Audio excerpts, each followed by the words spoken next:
পবিত্র সমাজের দিন আপনি যদি আল্লাহ তাআলার 10টি গুণবাচক নাম ধরে ধরে আল্লাহ তাআলাকে ডাকতে পারেন, ডাকার মতো মহব্বতের সাথে আল্লাহ তাআলাকে স্মরণ করতে পারেন, আপনার সমস্ত হাজত আল্লাহ তাআলা পূরণ করবেন। সুবর্ণ সুযোগ হাতছাড়া করবেন না। শয়তান যত ওয়াসওয়াসা দিক, কুমন্ত্রণা দিক, আপনারা অবশ্যই আজকে রোজা রাখা অবস্থায় এই 10টি গুণবাচক নাম ধরে ধরে আল্লাহকে স্মরণ করুন। যারা বিপদে আছেন, বিপদগ্রস্ত, কষ্ট করে আজ রোজা রাখা অবস্থায় এই 10টি নাম পড়ুন। মহান আল্লাহ তাআলা খুশি হয়ে যাবে, আপনার বিপদ আপদ বালা মুসিবত দূর করে দিবে, দুঃখ কষ্ট পেরেশানি হতাশা দূর করে দিবে ইনশাআল্লাহ আজ্জা ওয়া জাল্লাহ। প্রতিদিন মুসলমান ভাই বোনেরা, মহান আল্লাহ তাআলার গুণবাচক নামে আল্লাহ তাআলাকে ডাকলে আল্লাহ তাআলা খুশি হয়, অনেক খুশি হয়। আল্লাহ তাআলা বলেন, ওয়ালিল্লাহিল আসমাউল হুসনা ফাদউহু বিহা। ও আমার বান্দাবান্দিরা রে, আমাকে তোমরা স্মরণ করো, আমার সুন্দর সুন্দর আসমাউল হুসনা নামসমূহ রয়েছে, সেই নাম ধরে আমাকে ডাকো। সুবহানাল্লাহ। আর যখন আমরা আল্লাহ তাআলাকে ডাকবো, আল্লাহ তাআলা ওয়াদা করেছেন আল্লাহ তাআলা আমাদেরকে সাড়া দিবেন। ফাদউনি আস্তাজিব লাকুম।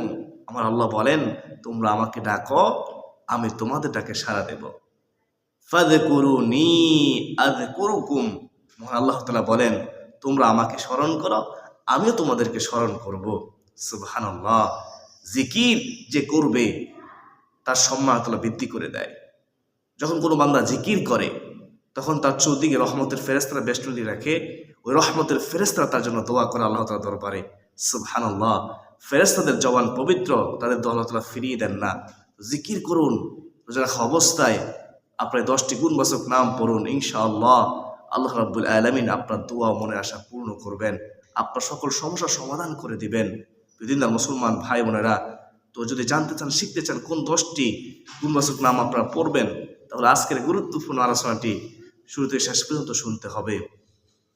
তাহলে শুনতে থাকুন মনোযোগ সহকারে। 1 নম্বর আপনার যে গুণবাচক নামটি পড়বেন সেটা হচ্ছে ইয়া রহমানু। ইয়া রহমানু, ইয়া রহমানু।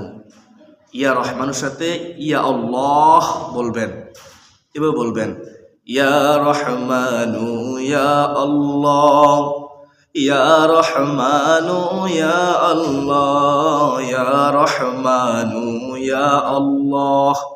এইগুলো 1 নম্বর আল্লাহ তাআলার গুণবাচক নাম। আজ রোজা রাখা অবস্থায় বেশি বেশি করে এটি পড়বেন। তারপর 2 নম্বর হচ্ছে ইয়া রহিমু, ইয়া রহিমু। এই নামটি আপনারা রোজা রাখা অবস্থায় বেশি বেশি করে পড়বেন। ইয়া রহিমু ইয়া আল্লাহ, ইয়া রহিমু ইয়া আল্লাহ, ইয়া রহিমু ইয়া আল্লাহ, ইয়া রহিমু ইয়া আল্লাহ। তারপর 3 নম্বর আপনারা গুণবাচক নামটি আপনারা পড়বেন, সেটা হচ্ছে ইয়া গফফারু, ইয়া গফফারু। এই নামটি পড়বেন বেশি বেশি করে। ইয়া গফফারু ইয়া আল্লাহ, ইয়া গফফারু ইয়া আল্লাহ, ইয়া গফফারু ইয়া আল্লাহ, ইয়া গফফারু ইয়া আল্লাহ। তারপর 4 নম্বর হচ্ছে ইয়া কারীমু, ইয়া কারীমু। এই নামটি আপনারা পড়বেন বেশি বেশি করে আজ পবিত্র সমাজের দিনে রোজা রাখা অবস্থায় মহব্বতের সাথে পড়বেন। ইয়া কারীমু ইয়া আল্লাহ, ইয়া কারীমু ইয়া আল্লাহ, ইয়া কারীমু ইয়া আল্লাহ। পৃথিবীর মুসলমান ভাই বোনেরা, তারপরে 5 নম্বর হচ্ছে ইয়া রাজ্জাকু, ইয়া রাজ্জাকু। এই নামটিও পড়বেন বেশি বেশি করে মহব্বতের সাথে, এবার পড়বেন ইয়া রাজ্জাকু ইয়া আল্লাহ, ইয়া রাজ্জাকু ইয়া আল্লাহ, ইয়া রাজ্জাকু ইয়া আল্লাহ, ইয়া রাজ্জাকু ইয়া আল্লাহ। এবার পড়বেন এগুলো 5টি নাম। তারপর 6 নম্বর আল্লাহর গুণবাচক নামটি হচ্ছে ইয়া মুজিরু, ইয়া মুজিরু। এই নামটিও এই নামটি আপনারা বেশি বেশি করে পড়বেন। ইয়া মুজিরু ইয়া আল্লাহ, ইয়া মুজিরু ইয়া আল্লাহ, ইয়া মুজিরু ইয়া আল্লাহ, ইয়া মুজিরু ইয়া আল্লাহ। তারপরে আমরা 6 নম্বর জানলাম। 7 নম্বর হচ্ছে ইয়া দাল জালালি ওয়াল ইকরাম, ইয়া দাল জালালি ওয়াল ইকরাম। এত মর্যাদাপূর্ণ সম্মানিত নাম ইয়া দাল জালালি ওয়াল ইকরাম, গুণবাচক নাম সম্পর্কে আল্লাহ রাসূল সাল্লাল্লাহু আলাইহি ওয়াসাল্লাম বলেছেন এটা হচ্ছে ইসমে আযম। ও আমার উম্মত তোমরা বেশি বেশি করে ইয়া দাল জালালি ওয়াল ইকরাম পাঠ করো। এটা হচ্ছে ইসমে আযম। আমরা সবাই জানি ইসমে আযম আল্লাহ তাআলার কাছে যা চাওয়া হবে তাই আল্লাহ তাআলা দিবেন, ফিরিয়ে দিবেন না। তো সুবর্ণ সুযোগ হাতছাড়া করবেন না। আজ রোজা রাখা অবস্থায় বেশি বেশি করে ইয়া দাল জালালি ওয়াল ইকরাম পাঠ করুন। ইয়া দাল জালালি ওয়াল ইকরাম, ইয়া দাল জালালি ওয়াল ইকরাম, ইয়া দাল জালালি ওয়াল ইকরাম। সহজ নামগুলো পড়বেন, মহব্বতের সাথে পড়বেন। এগুলো 7 নম্বর। এখন আমরা জানবো 8 নম্বর। 8 নম্বর নামটি হচ্ছে ইয়া আরহামার রাহিমিন, ইয়া আরহামার রাহিমিন, ইয়া আরহামার রাহিমিন, ইয়া আরহামার রাহিমিন, ইয়া আরহামার রাহিমিন। এগুলো 8 নম্বর।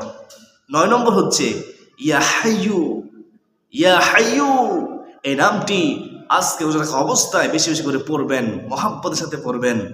ইয়া হাইয়ু ইয়া আল্লাহ, ইয়া হাইয়ু ইয়া আল্লাহ, ইয়া হাইয়ু ইয়া আল্লাহ, ইয়া হাইয়ু ইয়া আল্লাহ, ইয়া হাইয়ু ইয়া আল্লাহ, ইয়া হাইয়ু ইয়া আল্লাহ। 9 নম্বর গেল। এরপর হচ্ছে 10 নম্বর। 10 নম্বর হচ্ছে ইয়া কাইয়ুমু, ইয়া কাইয়ুমু, ইয়া আল্লাহ। এর সর্বশেষ 10 নম্বর নামটি বেশি বেশি করে পড়বেন। যে 10টি নামের কথা আমি বলেছি চেষ্টা করবেন আজ রোজা রাখা অবস্থায় বেশি বেশি করে পড়ার চেষ্টা করবেন ইনশাআল্লাহ। যদি আল্লাহ তাআলাকে মহব্বতের সাথে এই নামগুলো যদি ডাকতে পারেন আপনার সমস্ত হাজত পূর্ণ হবেই হবে, নিশ্চিত, কোনো সন্দেহ নেই। বেদিনদার মুসলমান ভাই বোনেরা, রোজা রেখে আমরা গীবত করবো না, জবান দিয়ে মিথ্যা কথা বলবো না, চুগলখড়ি করবো না। বিশ্বাস করুন, যদি আপনি রোজা রাখেন, রোজা রাখা অবস্থায় মিথ্যা কথা বলেন, এই জবান দিয়ে চুগলখড়ি করেন, ভাষা কথাবার্তা বলেন, এই জবানের হেফাজত যদি আপনি না করেন তাহলে উপবাস থেকে রোজা রেখে কোনো কাজে আসবে না, কোনো লাভ নাই। আপনার রোজাদার আল্লাহ তাআলাকে আপনি সন্তুষ্টি করতে পারবেন না। তো রোজা রাখবেন, অবশ্যই চেষ্টা করবেন এই জবান দিয়ে বিপদ থেকে বেঁচে থাকার, এই জবানের পবিত্র রক্ষা করার, তাহলে রোজা কবুল হবে। অনেকে রোজা রাখা অবস্থায় নামাজ ঠিক মতো আদায় করে না। রোজা রাখলে নামাজ পড়লেন না, তাহলে রোজা দ্বারা কোনো লাভ নাই, আল্লাহ তাআলা খুশি হবে না। রোজা রেখে অনেকে নাটক দেখে, সিনেমা দেখে, রোজা রেখে অনেকে কৌতুক দেখে, ছবি দেখে, গান শোনে, তাহলে রোজা দ্বারা আল্লাহ তাআলাকে সন্তুষ্ট করতে পারবেন না, রোজা কবুল হবে না। রোজার পবিত্রতা আপনাকে রক্ষা করতেই হবে। বিভিন্ন মুসলমান ভাই বোনেরা, রোজা রাখবেন একমাত্র আল্লাহকে খুশি করার জন্য। তো আল্লাহ যে কাজ করলে অসন্তুষ্ট হয় সেই কাজ করা যাবে না। আল্লাহ তাআলা আমাকে, আপনাকে, আমাদের সবাইকে রোজার পবিত্রতা রক্ষা করার তৌফিক দান করুন। আল্লাহ তাআলা আমাকে, আপনাকে, আমাদের সবাইকে রোজা রেখে এই আল্লাহ তাআলা 10টি গুণবাচক নাম পড়ার তৌফিক দান করুন। আল্লাহ তাআলা আমাদের সবাইকে রোজার ফজিলত দান করুন। রাসূলুল্লাহ সাল্লাল্লাহু আলাইহি ওয়াসাল্লাম যে বলেছেন রোজা রাখলে 100 বছরের রোজা রাখার সমান সওয়াব আল্লাহ তাআলা দান করবেন। আল্লাহ তাআলা আমাদের আমলনামা দান করুন। সকলে বলি আল্লাহুম্মা আমিন। বিভিন্ন মুসলমান ভাই বোনেরা, আপনারা রোজা রাখা অবস্থায় বেশি বেশি দোয়া করবেন। সারা পৃথিবীর সকল মুসলমানদের জন্য দোয়া করবেন। আপনি কি জানেন, যখন কোনো মুসলমান অপর মুসলমানের জন্য দোয়া করে তখন ফেরেশতারা ওই বান্দার জন্য দোয়া করে যে বান্দা অপর মুসলমানের জন্য দোয়া করে। তো আমরা সকলে সকলের জন্য দোয়া করব, তাহলে আমাদের জন্য দোয়া করবে কে? ফেরেশতারা। বিভিন্ন মুসলমান ভাই বোনেরা, ফেরেশতারা দোয়া আল্লাহ তাআলা ফিরিয়ে দিবেন না। যারা বিদেশে অসুস্থ অবস্থায় কষ্ট পাচ্ছে, যারা হাসপাতালে অসুস্থ অবস্থায় কষ্ট পাচ্ছে, যারা বাড়িতে অসুস্থ অবস্থায় কষ্ট পাচ্ছে, যে যেখানে অসুস্থ অবস্থায় কষ্ট পাচ্ছে, সবার জন্য আমরা দোয়া করবো ইনশাআল্লাহ। আল্লাহ তাআলা যেন সবাইকে পরিপূর্ণ সুস্থ জীবন দান করে। অনেকে বিপদগ্রস্ত, তাদের জন্য দোয়া করব। অনেকে ঋণগ্রস্ত, তাদের জন্য দোয়া করব। অর্থাৎ আমরা এক মুসলমান অপর মুসলমানের জন্য দোয়া করবো ইনশাআল্লাহ, তাহলে আল্লাহ তাআলা খুশি হবে। বিভিন্ন মুসলমান ভাই বোনেরা, যখন আমরা মত করব, ওই গুণাদের মধ্যেও আমরা আল্লাহ তাআলার গুণবাচক 10টি নাম ধরে ধরে আল্লাহ তাআলাকে ডাকবো, আল্লাহ তাআলার কাছে সাহায্য চাইবো, মন প্রাণ উজাড় করে। অনেকে মত করার সময় এদিক সেদিক তাকায়, হাতের মটকা ফোটায়, আদবের সাথে মুনাত করে না, যার কারণে মুনাত কবুল হয় না, এমনটাই হাদিসের মধ্যে আছে। রাসূলুল্লাহ সাল্লাল্লাহু আলাইহি ওয়াসাল্লাম বলেন, যে বান্দাবান্দি অমনোযোগী হয়ে ইবাদত করে, দোয়া করে, আল্লাহ তাআলা তার দোয়া কবুল করেন না। আর যে হারাম ভক্ষণ করবে তার দোয়া আল্লাহ তাআলা কবুল করবেন না। তো যদি আপনার চান আপনার দোয়া কবুল হোক, তাহলে আদবের সাথে, বিশ্বাসের সাথে দোয়া করতে হবে এবং হারাম থেকে বেঁচে থাকতে হবে, হালাল খাদ্য গ্রহণ করতে হবে। আল্লাহ তাআলা আমাকে, আপনাকে, আমাদের সবাইকে হারাম থেকে বেঁচে থাকা তৌফিক দান করুন, আদবের সাথে, বিশ্বাসের সাথে মুরাদ করা তৌফিক দান করুন। সকলে বলি আল্লাহুম্মা আমিন ইয়া আরহামার রাহিমিন। পাশাপাশি আপনারা এই জিকিরটি করবেন, সুবহানাল্লাহি ওয়ালহামদুলিল্লাহি ওয়া লা ইলাহা ইল্লাল্লাহু ওয়াল্লাহু আকবার। সুবহানাল্লাহি ওয়ালহামদুলিল্লাহি ওয়া লা ইলাহা ইল্লাল্লাহু ওয়াল্লাহু আকবার।